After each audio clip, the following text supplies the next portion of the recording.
ప్రభువునందు అత్యంత ప్రియమైన దేవుని ప్రజలకు మన ప్రభువును రక్షకుడైన యేసయ్య అతి శ్రేష్టమైన నామములో మీ అందరికి శుభాలు తెలియజేస్తున్నాను. దేవుడిచ్చిన మహాకృపను బట్టి ఆయన నామానికి స్తుతులు స్తోత్రాలు కలుగునగాక. అనుదినము దేవుని వాక్యము ధ్యానించుకోవడానికి ఆయన చూపెడుతున్న కృపను బట్టి ఆయన నామానికి స్తుతులు స్తోత్రాలు కలుగునగాక. మన కోసం ఈరోజు దేవుడు ఏర్పాటు చేసిన దేవుని వాక్యము కీర్తనలు గ్రంథము 108వ అధ్యాయము 4వ వచనము. యెహోవా, నీ కృప ఆకాశము కంటే ఎత్తైనది, నీ సత్యము మేఘములంతా ఎత్తుగానున్నది. దేవుని నామానికి స్తోత్రం.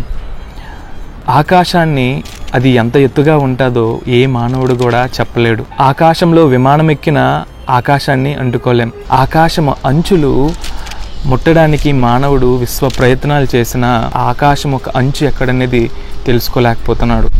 ఆకాశం అంత ఉన్నతమైనది. దేవుని యొక్క ప్రేమ ఆకాశము కంటే ఎత్తైనది. ఆకాశం ఎంత ఎత్తుగా ఉంటుందో, ఆకాశం మంచు ఎలా అయితే మనం కనుగొనలేమో, దేవుని యొక్క ప్రేమను మనం కనుగొనలేము. ఆయన చూపెడుతున్న కృపను మనం కనుగొనలేము. అంత గొప్ప కృప నీ ఎడల నా ఎడల దేవుడు చూపెడుతున్నాడు. ఆయన కృప మన తోడుగా ఉంటే మనం ఎందుకు భయపడడం? ఆయన కృప మనల్ని నడిపిస్తుంటే మనం ఎందుకు దిగులు చెందడం? ఆయన కృపే మనల్ని అన్ని విధాలుగా మనల్ని చూసుకుంటుంది.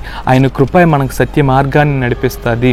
అంత కృప దేవుడు మనకు చూపెడుతున్నందుకు ఆయన నామానికే స్తుతులు స్తోత్రాలు మనం చెల్లించుకోవాలి. మరి ముఖ్యంగా ఇక్కడ చూసుకున్నట్లయితే ఆయన సత్యము మేఘములంత ఎత్తైనవి.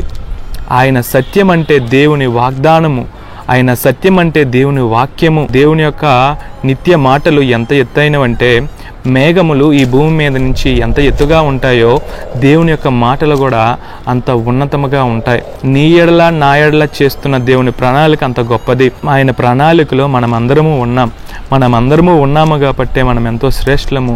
ఆయన కృపను మనం పొందుకుంటున్నాము కాబట్టే ఎంతో శ్రేష్ఠులము. కాబట్టి ఈ వాక్యము మన జీవితంలో ఫలించులాగున చిన్న ప్రార్థన చేసుకుందాం. పరిశుద్ధుడా, ప్రేమ కలిగిన దేవా, దయ కలిగిన తండ్రి, నీకే వేలాది వందనాలు, నీకే కోట్ల కొలది స్తోత్రాలు. అవునయ్యా, ఆకాశము కంటే ఎత్తైనది నీ కృప. అయ్యా దేవా తండ్రి, నీ యొక్క దేవ సత్యము దేవ మేఘములంతా ఉన్నతమైనవి. దేవ తండ్రి పరిశుద్ధుడా, నీకే స్తుతులు స్తోత్రాలయ్యా.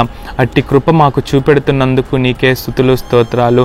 అయ్యా, మీరు మా కోసం వేసిన ప్రణాళికని బట్టి అయ్యా మీకే స్తుతులు స్తోత్రాలు చెల్లించుకుంటున్నాం దేవా. అయ్యా, నీ ప్రేమను బట్టి నీకే స్తుతులు స్తోత్రాలయ్యా. దేవా తండ్రి, నీ ప్రేమకు పాత్రులుగా అయ్యా నన్ను మమ్మల్ని అందరినీ తీర్చిదిద్ది నడిపించమని కోరుచున్నాను దేవా తండ్రి. అయ్యా, ఈ వాక్యాన్ని వాగ్దానాన్ని విని దేవా తండ్రి అయ్యా స్వతంత్రించుకుంటున్న అయ్యా ప్రతి ఒక్క బిడ్డ పైన నీ యొక్క ఆత్మ అభిషేకం ఉంచి దేవా నడిపించి అయ్యా నీ కృపతో దేవా అయ్యా రక్షణ ప్రణాళికలో మమ్మల్ని అందరినీ ఏర్పాటు చేసుకున్నారని నమ్మి విశ్వసిస్తూ ఈ చిన్న మనమిని యేసయ్య పరిశుద్ధ నామములో అడిగి వేడుకొని పొందుకున్నాము మా పరమ తండ్రి. ఆమెన్.